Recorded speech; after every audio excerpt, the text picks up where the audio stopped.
आतंकी हमले को लेकर पीएमओ में बैठकों का दौर जारी है। पाकिस्तान में टेंशन है कि बड़ा एक्शन होने वाला है। उसके बाद बात करेंगे कांग्रेस ने जहां राफेल को लेकर सेना का अपमान किया है, जिस पर बीजेपी ने करारा पलटवार भी किया है। और फिर आपको बताएंगे लखनऊ में हुई धर्म संसद पर समाजवादी पार्टी और मौलाना बरेलवी के निशाना साधा है, वो भी आपको दिखाएंगे। साथ ही बात होगी योगी सरकार के बड़े ऐलान की। अब सरकारी दफ्तरों में गोबर से बना पेंट होगा और यूपी में 1000 वर्ग फीट पर बगैर नक्शा पास किए बना सकेंगे। देखते हैं खबरें विस्तार के साथ।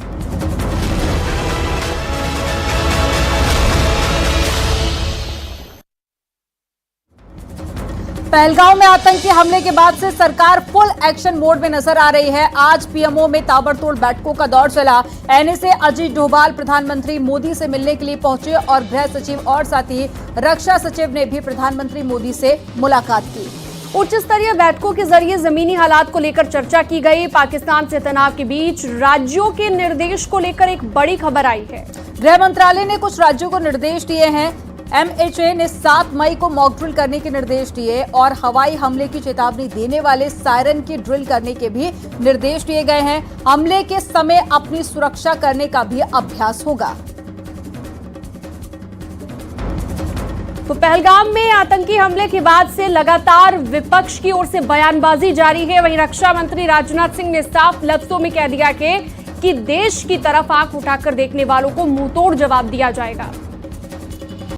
और केंद्रीय रक्षा मंत्री के रूप में मेरा दायित्व है कि मैं अपने सैनिकों के साथ मिलकर देश की सीमाओं की सुरक्षा सुनिश्चित करूं और मेरा यह दायित्व है कि अपनी सेना के साथ मिलकर देश के ऊपर आंख उठाने वालों को मुंहतोड़ जवाब दूं। हाई लेवल के डिप्लोमेट्स को वापस किया गया है। समस्त वीजाएं समाप्त हो गई हैं और इसके अलावा सभी पाक नेशन को वापस जाने को कहा गया है। ये स्टेप 1 है। बाकी स्टेप 2 क्या होगा, हमें अपने प्रधानमंत्री की क्षमता पर कभी कोई संदेह नहीं रहा है। पूर्व में भी पाकिस्तान को उनके देश में घुस के अच्छा सबक सिखा चुके हैं। ऐसी कार्रवाई होगी जो शायद किसी ने कल्पना नहीं की होगी, ऐसा कहा है। तो मुझे लगता है कि माननीय प्रधानमंत्री मोदी जी, माननीय गृह मंत्री जी, माननीय रक्षा मंत्री जी के बयान स्पष्ट रूप से जो आए हैं उस पर भरोसा रखना चाहिए। और जिस तरह से जवाब दिया था पूरी हमले का, जिस तरह से जवाब दिया था पुलवामा हमले का, मुझे लगता है उससे भी बड़ी सजा इनको दी जा सकती है। कांधार यूपी कांग्रेस के अध्यक्ष अजय राय के राफेल पर दिए गए बयान पर लगातार सियासी वार पलटवार जारी है। अजय राय ने राफेल पर पहले तंज कसा और अब सफाई देकर कहा कि राफेल वाला खिलौना सिर्फ सांकेतिक था। वहीं बीजेपी ने बड़ा पलटवार किया है।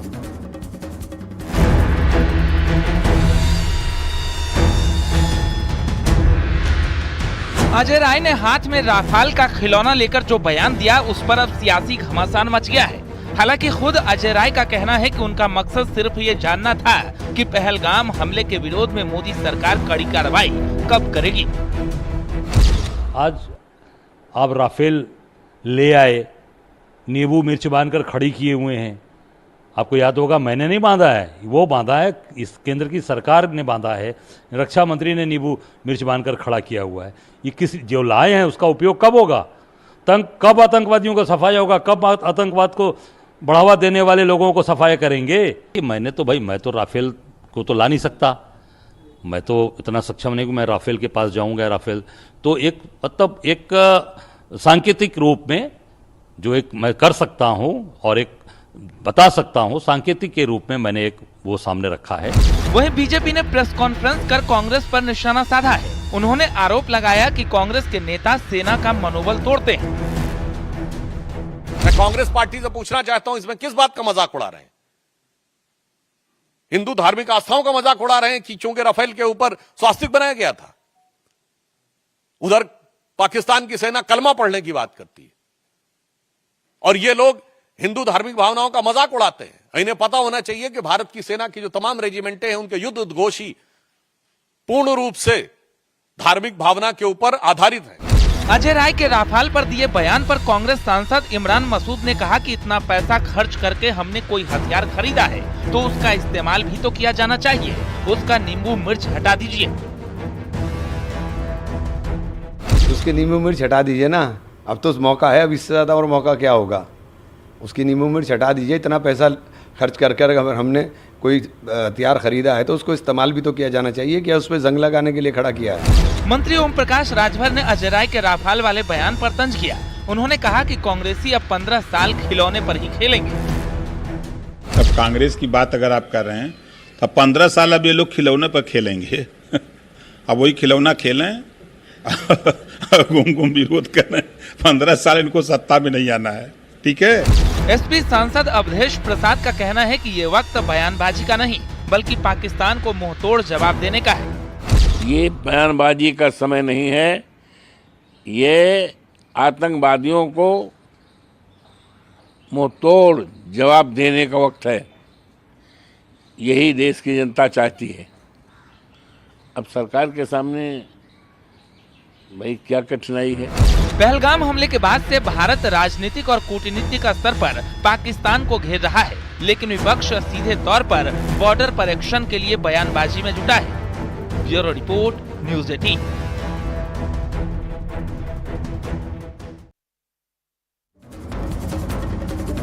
सवाल ये है कि क्या कांग्रेस के नेता पाकिस्तान की भाषा बोल रहे हैं। ये सवाल इसलिए क्योंकि कांग्रेस के अजय राय के बयान की पाकिस्तान में तारीफ हो रही है। जिस नैरेटिव को कांग्रेसी नेताओं ने गढ़ा है वो पाकिस्तान को सूट करता है।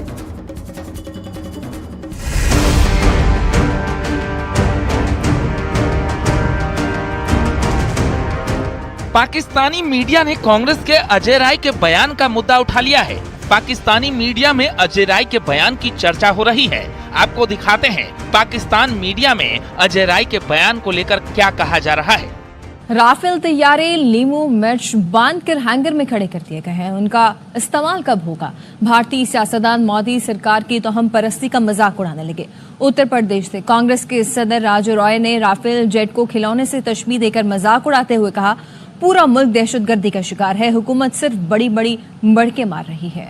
एक बेहद संवेदनशील मुद्दे पर अजय राय ने ये तंज ऐसे वक्त में किया है जब कुछ ही घंटों पहले देश के रक्षा मंत्री राजनाथ सिंह ने साफ शब्दों में कहा है कि देश जो चाहता है वैसा ही जवाब पाकिस्तान को दिया जाएगा।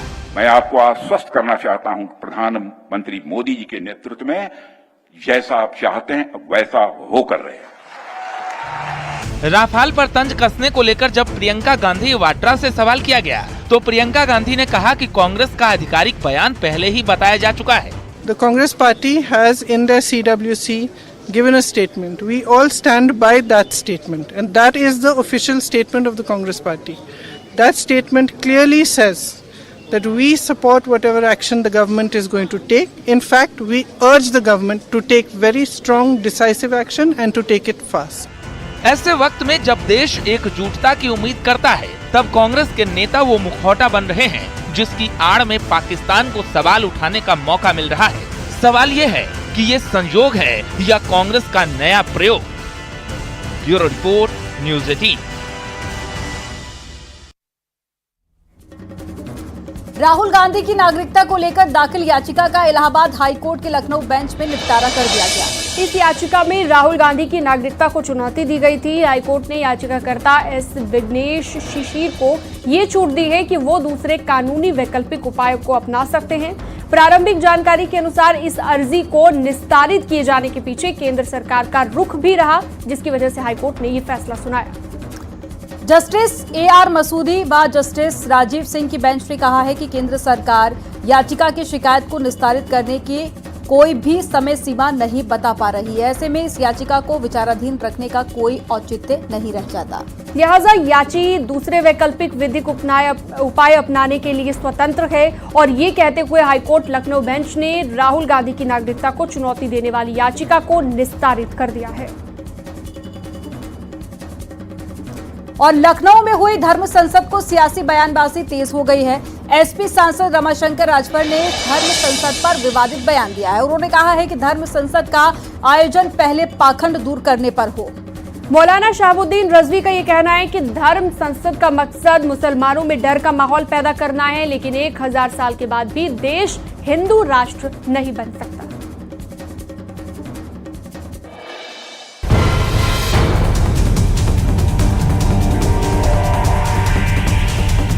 लखनऊ में हुई अंतर्राष्ट्रीय प्रतिनिधि महासम्मेलन और धर्म संसद में बड़ी संख्या में साधु संत और हिंदू समाज के लोग शामिल हुए थे। सलेमपुर से समाजवादी पार्टी के सांसद रमाशंकर राजभर ने धर्म संसद पर विवादित बयान दिया है। उन्होंने कहा कि हिंदू धर्म में पाखंड चरम पर है। धर्म संसद का आयोजन पहले पाखंड दूर करने पर हो। वो जब प्रवचन करने का टाइम उनसे लीजिए तो 5 लाख मांगते हैं। तो ऐसे धर्म संसद को धर्म में बैठे पाखंड, जिससे हिंदू धर्म के प्रति लोगों का अविश्वास हो रहा है, पाखंडों से, ऐसे लोगों को उस पर बहस करना चाहिए कि गंगा जी गंगोत्री से निकलती हैं कि शंकर जी से जटा से निकलती हैं। पहले यह तो साफ हो। धर्म संसद को लेकर मौलाना शहाबुद्दीन रजवी का कहना है कि इसका मकसद मुसलमानों के लिए डर का माहौल पैदा करना है, लेकिन 1000 साल बाद भी देश हिंदू राष्ट्र नहीं बन सकता। इसमें यह ऐलान किया गया कि भारत को हिंदू राष्ट्र बनाना है। तो इस पर जो है मैं कहना चाहता हूं कि भारत एक लोकतांत्रिक देश है, जमहूरी निजाम के तहत चलता है, संविधान के मातहत यहाँ की हुकूमतें, रियासतें और अवाम अमल करती है। और मैं दावे से कहता हूं कि भारत आज से 1000 साल तक हिंदू राष्ट्र नहीं बन सकता है। लखनऊ में हुई धर्म संसद में डिप्टी सीएम ब्रजेश पाठक भी शामिल हुए थे, जिसमें महंत राजू दास ने कहा था कि समय रहते नहीं जागे तो ये देश छोड़ना पड़ेगा। जिस दिन विधर्मी पावरफुल हो जाएंगे, क्योंकि लोकतांत्रिक व्यवस्था है, डेमोक्रेसी है, लोकतंत्र में जिसकी जितनी संख्या भारी उसकी उतनी हिस्सेदारी, मतलब सांसद, विधायक, मंत्री जब उसके होंगे तब फिर आप हिंदुस्तान में नहीं रह पाएंगे। इसके नाते अभी भी वक्त है, जग जाओ। नहीं जगोगे तो हिंदुस्तान छोड़कर भी भागना पड़ेगा। लखनऊ में हुई धर्म संसद में सनातनी हेल्पलाइन नंबर जारी हुआ, साथ ही कई प्रस्ताव पारित हुए थे। इसमें भारत को हिंदू राष्ट्र बनाना, लव जिहाद और लैंड जिहाद के खिलाफ अभियान चलाना भी शामिल था। न्यूज़ 18 के लिए ब्यूरो रिपोर्ट।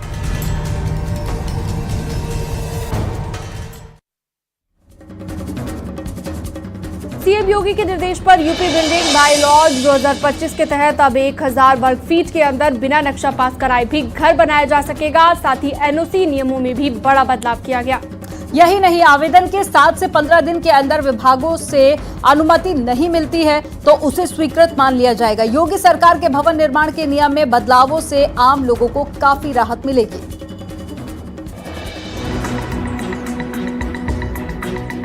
यूपी में अब बिना नक्शा पास कराए 1000 वर्ग फीट का घर बना सकेंगे। अगर आवेदन से 7 से 15 दिन में विभागों से अनुमति नहीं मिलती है तो उसे स्वीकृत मान लिया जाएगा।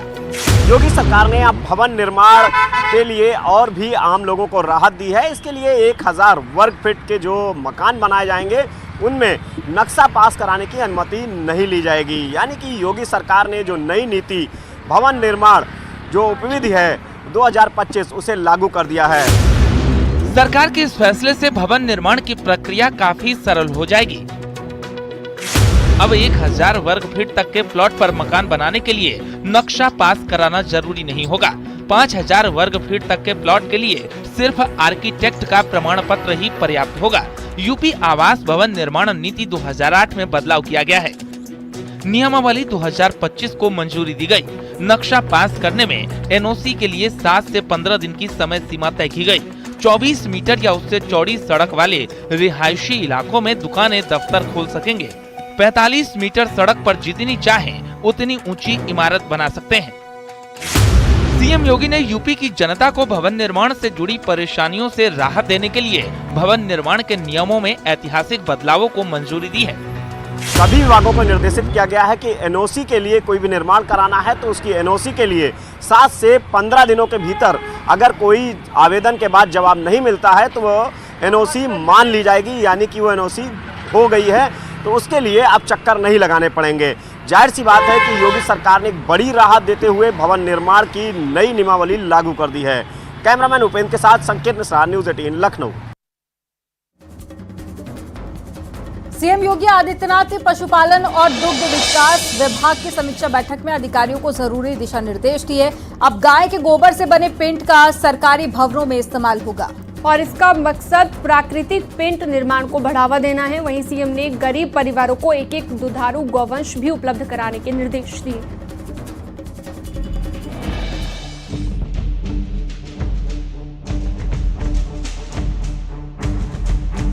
यूपी में अब सरकारी ऑफिस की इमारतें अब साधारण पेंट से नहीं रंगी जाएंगी। इसके लिए अब गाय के गोबर से बने पेंट का इस्तेमाल होगा। सीएम योगी ने पशुपालन और दुग्ध विकास विभाग की समीक्षा बैठक में अधिकारियों को निर्देश दिए हैं कि सरकारी भवनों में गोबर से बने प्राकृतिक पेंट का प्रयोग हो, कि जो गोवंश के गोबर से पेंट बनाई जाए और इस पेंट को सरकारी भवनों में इस्तेमाल किया जाए। यानी कि गोबर से, जो गाय के गोबर से पेंट बनाई जाएगी, उसका बाकायदा सरकारी भवनों में उससे पेंट की जाएगी। इसके निर्देश मुख्यमंत्री योगी आदित्यनाथ ने दिए हैं। सीएम योगी ने कहा कि यूपी में गोवंश संरक्षण केंद्रों को आत्मनिर्भर बनाने की आवश्यकता है। इन केंद्रों में मौजूद गोबर का बेहतर उपयोग करते हुए प्राकृतिक पेंट निर्माण को बढ़ावा दिया जाए। साथ ही इन केंद्रों को जैविक खाद और अन्य गो आधारित उत्पादों के निर्माण के लिए भी ठोस रणनीति बनाई जाए। सीएम योगी आदित्यनाथ ने जब सरकारी भवनों पर गोबर से बने पेंट को बढ़ावा देने की बात कही तो अखिलेश यादव ने सोशल मीडिया पर गोबरनामा इसे बता डाला और पोस्ट किया गोबरनामा भाजपा सरकार का नया कारनामा। अखिलेश के बयान पर बीजेपी ने करारा पलटवार कर कहा है कि यदुवंशी होकर अखिलेश यादव को गाय के गोबर से बदबू आती है। अखिलेश और सीएम योगी में यही जमीन आसमान का अंतर है। योगी आदित्यनाथ जी में दोनों के मुख्यमंत्रित्व काल में जमीन आसमान का अंतर है। अखिलेश जी जब मुख्यमंत्री थे तो उन्हें गाय की चिंता नहीं थी, उन्हें कसाई की चिंता थी।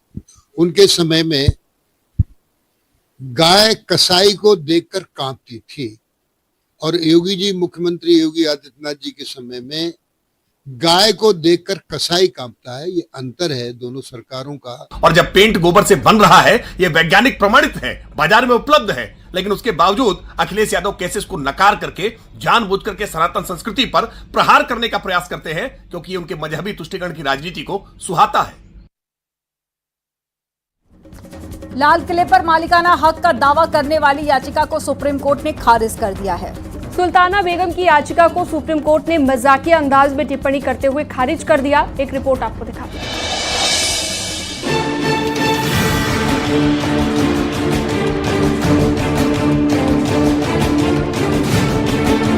लाल किला पर हमारा हक है।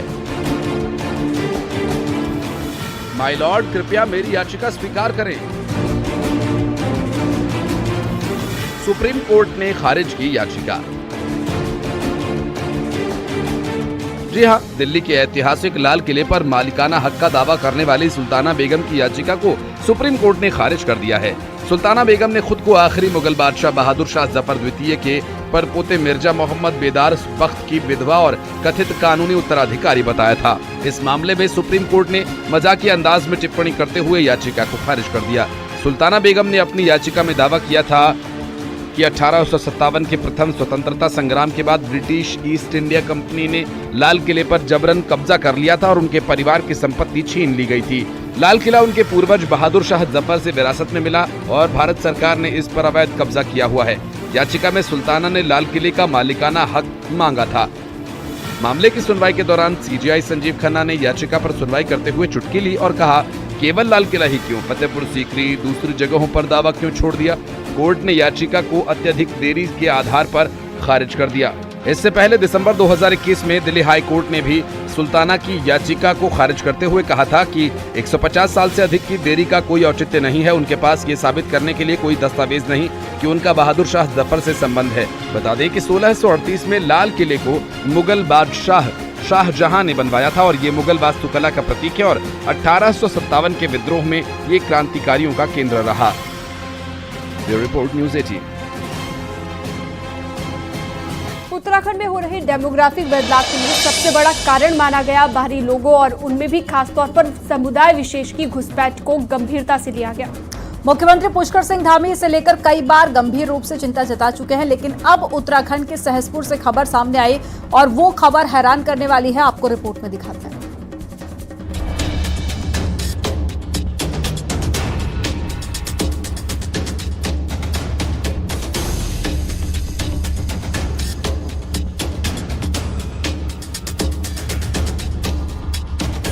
प्रदेश भर में खोले गए कॉमन सर्विस सेंटर के जरिए 100 से ज्यादा सरकारी सेवाएं संचालित की जाती हैं, जिनमें आधार, पैन कार्ड, वोटर कार्ड, आय प्रमाण पत्र, जाति प्रमाण पत्र जैसे दस्तावेज बनाना या अपडेट करना भी शामिल है। लेकिन इन्हीं कॉमन सर्विस के जरिए कई जगह बड़ा गड़बड़ झाला हो रहा है। इन्हीं में से एक है सहसपुर ब्लॉक के खुशहालपुर पंचायत का ये घमोला कॉमन सर्विस सेंटर। इस सेंटर पर आरोप है कि मार्च में यहां से परिवार रजिस्टर की 6 फर्जी नकलें जारी की गई थी, जिनमें 24 लोगों का नाम शामिल था।